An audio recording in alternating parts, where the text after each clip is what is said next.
Hello दोस्तों, नमस्कार। मैं हूं विजय पूनिया और आप देख रहे हैं विजय एजुकेशन एंड न्यूज। दोस्तों, हम बात कर रहे हैं एम्स के द्वारा आयोजित नॉर सेट एग्ज़ाम की। जिस घड़ी का नर्सिंग के बच्चों को इंतज़ार था, वो सुखद घड़ी आपके सामने है और उस पल को अब जिया जा सकता है। ऐसा मैं इसलिए कह रहा हूँ क्योंकि काफ़ी लंबे समय से हमारे बीएससी नर्सिंग और जीएनएम और पोस्ट बेसिक बीएससी नर्सिंग के बच्चों को एम्स की नॉरसेक जो एग्ज़ाम कंडक्ट होता है उसका इंतज़ार था। और अब दोस्तों, नॉरसेट एग्ज़ाम जो होगा एम्स के द्वारा, उसकी वैकेंसी आ चुकी है। इस वैकेंसी में कितनी क्या पोस्ट है या कितनी पोस्ट रिलीज होगी, कितना पेमेंट मिलेगा, फॉर्म भरने का क्या प्रोसीजर है, एज में कितनी छूट है, किन किन जो है ग्रुप में क्या आरक्षण है, ठीक है, इसके अलावा सिलेबस क्या है, ठीक है, और इस बार कौन से नए बदलाव हुए हैं, इन सभी मुद्दों को लेकर के मैं हर एक बात डिटेल में समझाने वाला हूं। तो इसलिए बच्चों, ध्यान से सुनना, क्योंकि काफ़ी बच्चों के जो जीएनएम के बच्चे हैं उनके रजिस्ट्रेशन को लेकर के भी कुछ दिक्कतें हैं। तो हर एक मुद्दे पे अपन बात करेंगे। ध्यान से समझना, यह एग्ज़ाम क्या है, कौन दे सकता है, एग्ज़ाम कब होगा, कैसे तैयारी करनी है, इसके कुछ मॉडल पेपर भी हमारी टीम ने तैयार किए हैं। ठीक है, तो इन सभी मुद्दों को लेकर के हम बात करेंगे।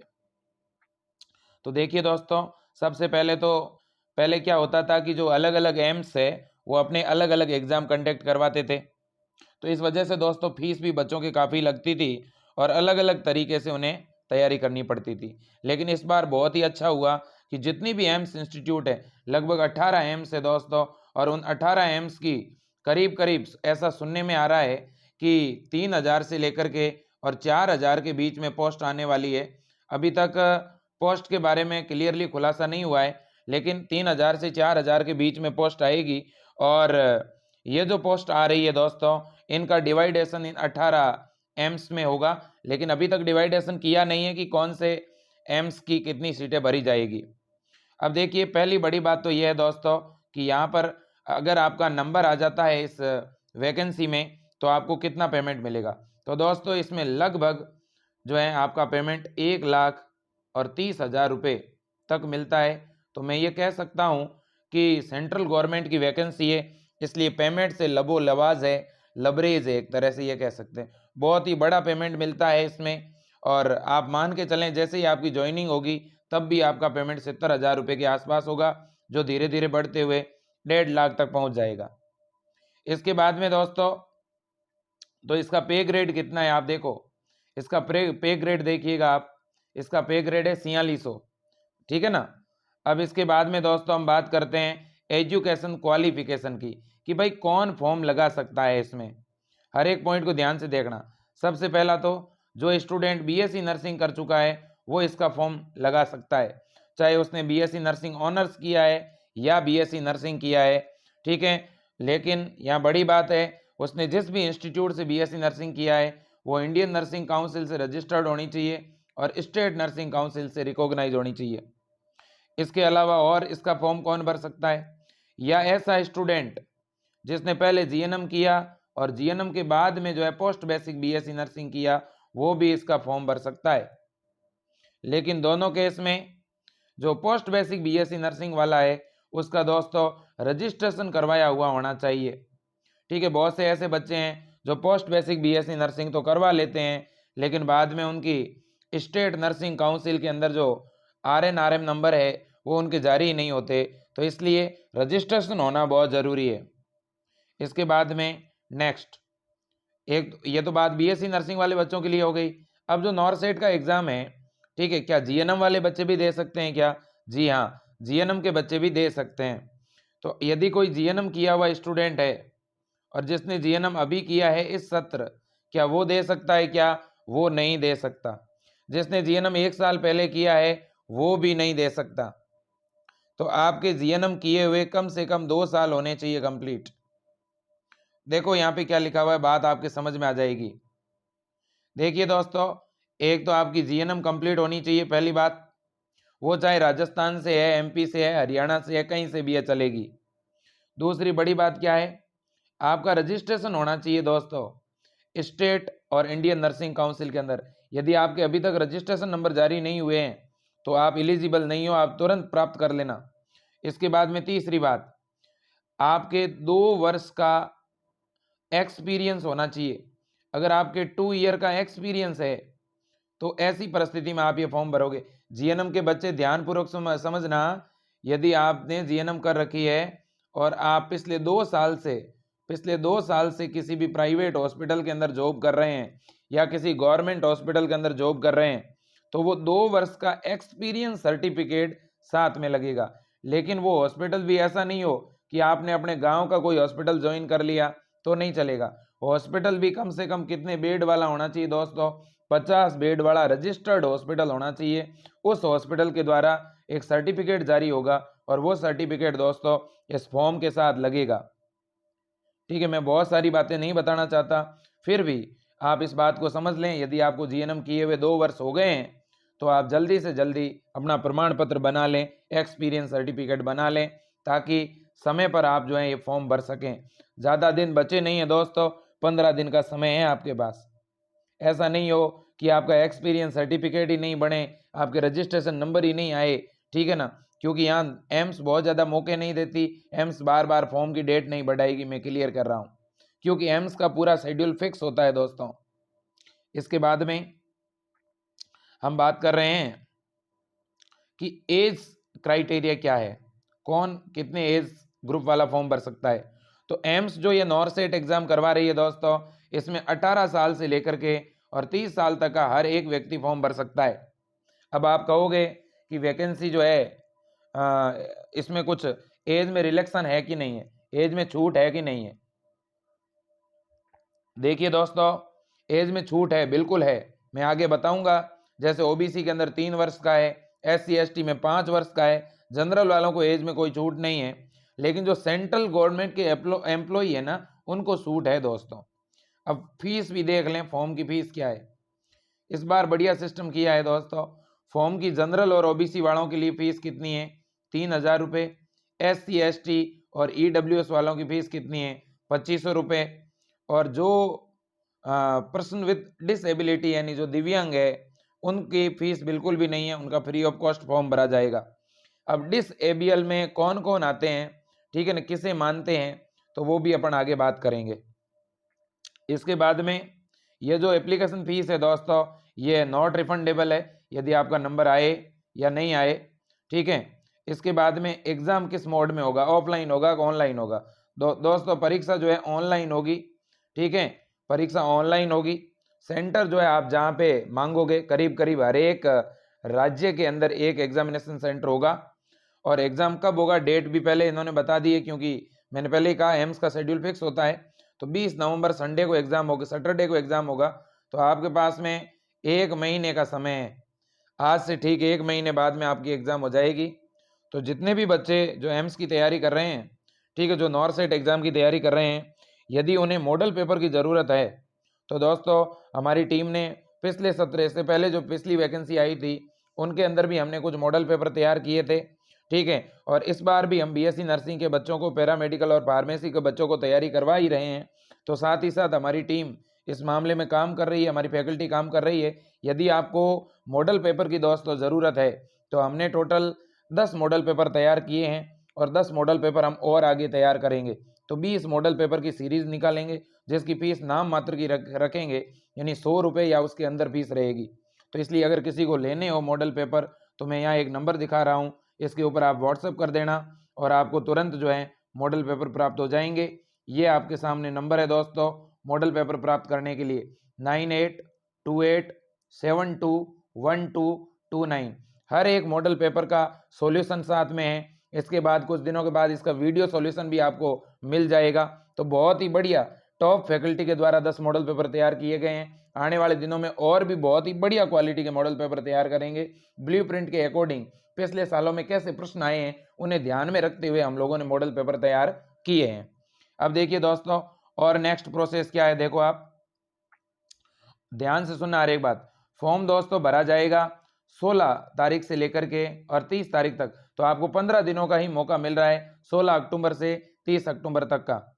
इसके बाद में देखो, मानवीय भूल हर एक व्यक्ति से हो सकती है, इसलिए फॉर्म करेक्शन का मौका दिया जाना चाहिए और ये भी देते हैं। देखिए आप 31 अक्टूबर और 1 नवंबर 2 दिन आप अपने फॉर्म में करेक्शन करा सकते हो अगर जल्दबाजी में कोई मिस्टेक हो गई हो तो। ठीक है, इसके बाद में दोस्तों आगे चलते हैं। इसके बाद में इसने कहा है कि 30 अक्टूबर को आपका पोर्टल 5 बजे बंद हो जाएगा। ठीक है, मेरा एक मानना है, देखो हम लोग सबसे बड़ी मिस्टेक क्या करते हैं, हम लास्ट डेट का इंतजार करते हैं। दोस्तों आपसे निवेदन है कि आप कल हर हाल में, ठीक है ना, अपना यानी 1-2 दिन के अंदर अपने डॉक्यूमेंट तैयार करवा के फॉर्म भरवा देना, ताकि फिर अपनी तैयारी पे वापस लग जाओ। इन 1-2 दिनों में फॉर्म भरवा करके फिर अगले 1 महीने को पूरी तरह समर्पित कर देना। अब और किसी बात का इंतजार नहीं करना। इतनी बढ़िया वैकेंसी है दोस्तों, 1 लाख रुपए से ऊपर वेतन है। ठीक है, और 1 महीना आपके पास में है। हर 1 महीने की जो बाकी चीज़ें हैं, ठीक है, बाहर की दुनिया से पूरी तरह से अपना लिंक जो है तोड़ दीजिएगा। आप लोग बढ़िया तरह से जम के मेहनत कीजिएगा। 1 सीट आपकी जरूर होगी, ये मैं दावे के साथ कह रहा हूँ। इंडिया की सबसे टॉप नर्सिंग फील्ड की वैकेंसी है दोस्तों। इसके मुकाबले एक डॉक्टर भी नहीं है, मैं ये मानता हूँ कि डॉक्टर के मुकाबले वैकेंसी है। एक MBBS जो बनता है, जो सेलेक्ट होता है, उससे भी मैं इसे बड़ी वैकेंसी मानता हूँ दोस्तों। अब देखिएगा, यहाँ पर आपको कुछ डॉक्यूमेंट चाहिएंगे। अब कौन कौन से डॉक्यूमेंट चाहिएंगे ध्यान से देख लेना। एक तो आपको यहाँ फोटो की ज़रूरत पड़ेगी, इसके अलावा अपना थंब इम्प्रेशन भी इसमें लगाना पड़ेगा। इसके अलावा दोस्तों आपकी जो है 10th एंड 12th की मार्कशीट चाहिएगी, आपकी BSc नर्सिंग की जो फाइनल मार्कशीट है वो चाहिएगी। ये सारे डॉक्यूमेंट आपके पास होने चाहिए। इसके अलावा अगर किसी के पास एक्सपीरियंस सर्टिफिकेट है वो चाहिएगा। ठीक है, एज रिलैक्सन के बारे में देख लो आप, एज में कितनी क्या छूट मिलेगी। देखो आपको पता ही है दोस्तों, 30 साल तक का हर एक व्यक्ति फॉर्म भर सकता है, लेकिन अगर उसकी कैटेगरी SC ST है तो इसमें 35 साल तक का उम्र तक का व्यक्ति फॉर्म भर सकता है। जो OBC कैटेगरी से हैं तो 33 वर्ष, और PWBD डिसेबल जो हैं वो 40 साल तक के व्यक्ति। इसके अलावा PWBD में OBC कैटेगरी से हैं तो 43 वर्ष तक का व्यक्ति फॉर्म भर सकता है। इसके अलावा PWBD SC ST का है तो 45 साल तक का जो है फॉर्म भर सकता है। इसमें भी और डेट आगे, मतलब और भी उसे एक्सीड किया जाता है। इसके अलावा जो एक्स सर्विसमैन है जितने भी, ठीक है ना, वो भी, उन्हें भी 5 वर्ष की छूट दी गई है। इसके अलावा दोस्तों ये तो ऊपर जो छूट थी, ठीक है ना, ये तो नॉर्मली सभी को मिलती है, लेकिन जो सेंट्रल गवर्नमेंट के एम्प्लॉई है, ठीक है ना, केंद्र सरकार के जो एम्प्लॉई है, उन्हें इसमें और भी ज़्यादा छूट दी गई है। आप देख लीजिएगा, जो सेंट्रल गवर्नमेंट में OBC के हैं उन्हें और 5 साल की छूट दी गई है, मतलब 38 साल उम्र वाला भी फॉर्म भर सकता है, और SC ST में 40 साल वाला भी फॉर्म भर सकता है। तो ये एक छूट दी गई है आप, और जनरल में जो है उन्हें 5 साल की छूट दी गई है, जो सेंट्रल गवर्नमेंट के एम्प्लॉई है। अब जाति प्रमाण पत्र को लेकर के सबसे बड़ी दुविधा है, और मेरे को लगता है कि बहुत से बच्चों के द्वारा फॉर्म में ये मिस्टेक 100% होगी, क्योंकि मैं अक्सर देख रहा हूँ हड़बड़ी में, और कुछ ई-मित्र वाले भी जो हैं वो कहते हैं कि नहीं खाली पेज ही लगा दे, बाद में बना देना, कोई नहीं, अभी ज़रूरत नहीं है, और इस मामले में बहुत से बच्चे पीछे रह जाते हैं। दोस्तों ये आप गड़बड़ मत करना, जाति प्रमाण पत्र बनने में कोई बहुत ज़्यादा समय नहीं लगता, 2 से 3 दिन, ज़्यादा से ज़्यादा सप्ताह लगता है दोस्तों। ठीक है, यह सेंट्रल गवर्नमेंट की भर्ती है, याद रखना। यहाँ आपका स्टेट का जाति प्रमाण पत्र नहीं चलेगा। पहली बड़ी बात तो यह है, स्टेट का जाति प्रमाण पत्र भूल के मत लगाना। यहाँ जाति प्रमाण पत्र दोस्तों याद रखना, अपने राज्य वाला मत लगाना। यहाँ सेंट्रल का जो जाति प्रमाण पत्र बनता है वो ही लगाना। पहली बड़ी बात तो यही है। दूसरी बात सुन लो, आपका जाति प्रमाण पत्र दोस्तों बहुत पुराना नहीं होना चाहिए, जाति प्रमाण पत्र नया होना चाहिए। तो एक तो जाति प्रमाण पत्र कौन सा लगेगा, सेंटर वाला लगेगा, और एक कैसा लगाना है, न्यू लगाना है। ये बात आप अच्छी तरह जान लो। अब अगर किसी के पास नहीं है जाति प्रमाण पत्र वगैरह, तो फिर समझ लेना आप जनरल कैटेगरी से फॉर्म भरना। अगर कोई OBC का कैंडिडेट है या और किसी कैटेगरी से, आपने जाति प्रमाण पत्र की जगह कोई और पेज लगा दिया, ठीक है ना, तो फिर फॉर्म भी रिजेक्ट हो सकता है। इसलिए दोस्तों अगर है तो ओरिजिनल लगाना, नहीं है तो जनरल कैटेगरी से फॉर्म भर देना। जनरल कैटेगरी में कोई ऐसा नहीं चाहिए आपको। इसके बाद में इस बार EWS वालों को भी मौका दिया है। देखो आप, तो EWS के जितने भी कैंडिडेट है, सुनहरा मौका है दोस्तों। SC ST के बराबर कट ऑफ जाएगी आपकी। तो जिसने नहीं बनाया है अभी तक वो तुरंत बनवा लेना, बाद में ऐसा नहीं हो कि आप पीछे रह जाओ। इसके अलावा देखो कुछ और चीजें हैं जो मैं आपको यहाँ पे बताना चाहूंगा। देखिएगा, यहाँ पर जितने भी जो सेंट्रल गवर्नमेंट के कर्मचारी हैं, ठीक है ना, उनको भी यहाँ पे जो है सर्टिफिकेट वगैरह जो एनओसी के कागज़ हैं वो भी उन्हें तैयार करवा करके देने पड़ेंगे। अब देखिएगा, जो एक्स सर्विसमैन है दोस्तों, उनको भी इस वैकेंसी में कुछ आरक्षण दिया गया है। अब यहाँ सिलेबस को देख लो, एग्जामिनेशन का पैटर्न, ये सबसे महत्वपूर्ण रहता है और बहुत से बच्चे इसमें कंफ्यूज भी रहते हैं। वैसे तो पाठ्यक्रम नहीं बदला है, पहले ये एग्जाम जो हुआ करता था, जो पिछला सिलेबस है वही है। देख लो आप, 3 घंटे का एग्जाम लगेगा, पहली बात तो ये है, और 180 मिनट मिलेंगे। और टोटल प्रश्न कितने आएंगे? 200 प्रश्न आएंगे दोस्तों। 200 प्रश्न में से 180 प्रश्न तो आपके नर्सिंग के सब्जेक्ट के ही होंगे और 20 प्रश्न जो है ना वो जनरल नॉलेज के होंगे। 180 प्रश्न आपके सब्जेक्ट के होंगे। दूसरी बड़ी बात है, इसमें नेगेटिव मार्किंग होती है, गलत प्रश्न का 1/3 काटा जाता है नंबर, ठीक है कि नहीं। अब इसमें क्या है कि इस एग्जाम को क्वालिफाई करने के लिए भी, मतलब आप जो इस वैकेंसी को क्वालिफाई भी करेंगे तभी आप आगे शामिल होंगे। तो क्वालिफिकेशन के लिए कितने मार्क्स है देखो आप, 50% मार्क्स तो है ईडब्ल्यूएस वालों के लिए, 45% है ओबीसी और 40% है एससी एसटी। कम से कम इतने नंबर तो आपको लाने ही लाने हैं दोस्तों। लेकिन आपका टारगेट केवल इतना नहीं होना चाहिए। हर एक स्टूडेंट, मेरा तो ये मानना है कि अब कट ऑफ की अगर मैं बात करूं भी, इतनी जल्दबाजी होगी इतना जल्दी कट ऑफ की बात करना, फिर भी हर एक स्टूडेंट का टारगेट 80+ होना चाहिए, मेरा ये मानना है दोस्तों, ठीक है। आपके नंबर अगर 70 के तक आ जाते हैं तो आप सेफ हैं, ठीक है। अब इसके बाद में PWBD जो है उनको भी 45%। इसके बाद में OBC में PWBD को 40%। अगर कोई कैंडिडेट टाई हो जाता है, टाई का मतलब 2 बच्चों के नंबर बराबर आ गए, फिर ऐसी परिस्थिति में किसको सेलेक्ट किया जाएगा?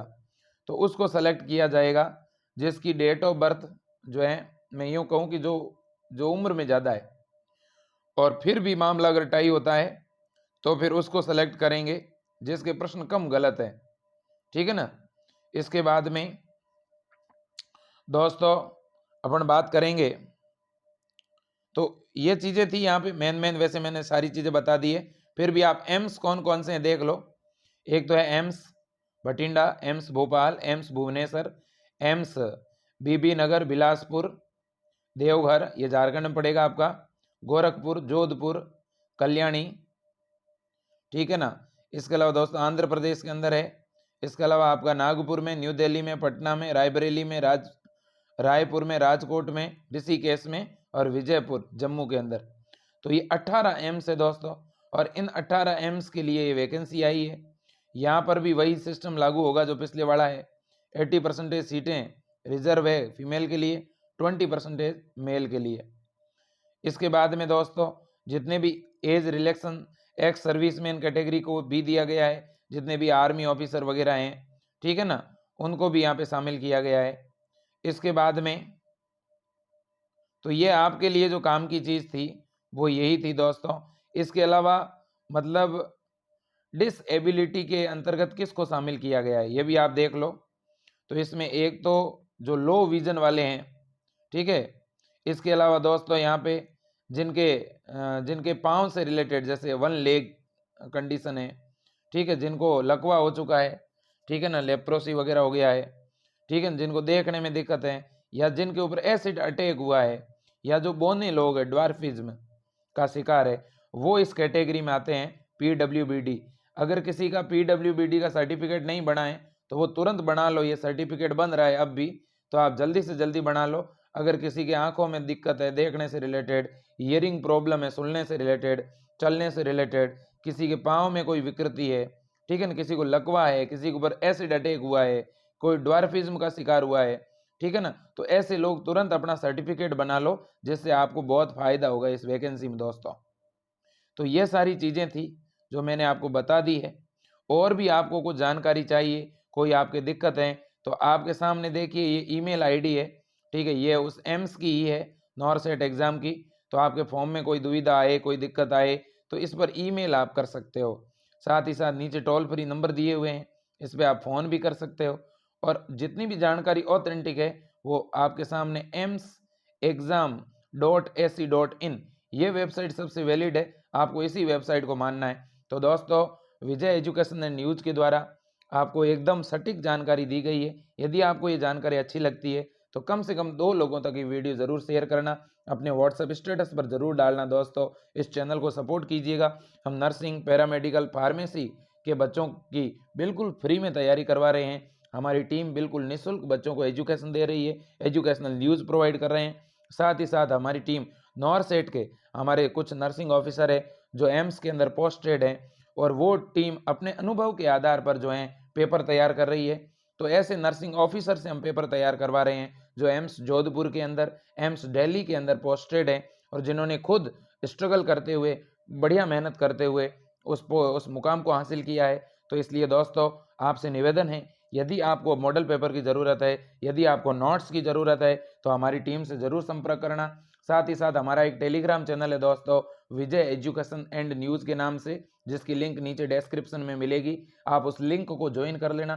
तो नॉरसेट की जितनी भी टेस्ट सीरीज होगी, मॉडल पेपर जो फ्री में हमें देने होंगे, वो भी आपको टेलीग्राम चैनल पे मिलेंगे। कुछ नोट्स भी आपको टेलीग्राम चैनल पे मिलेंगे। तो दोस्तों आज के लिए इतना ही। और साथ ही साथ मैं वो फ़ोन नंबर भी आपको बता देता हूँ।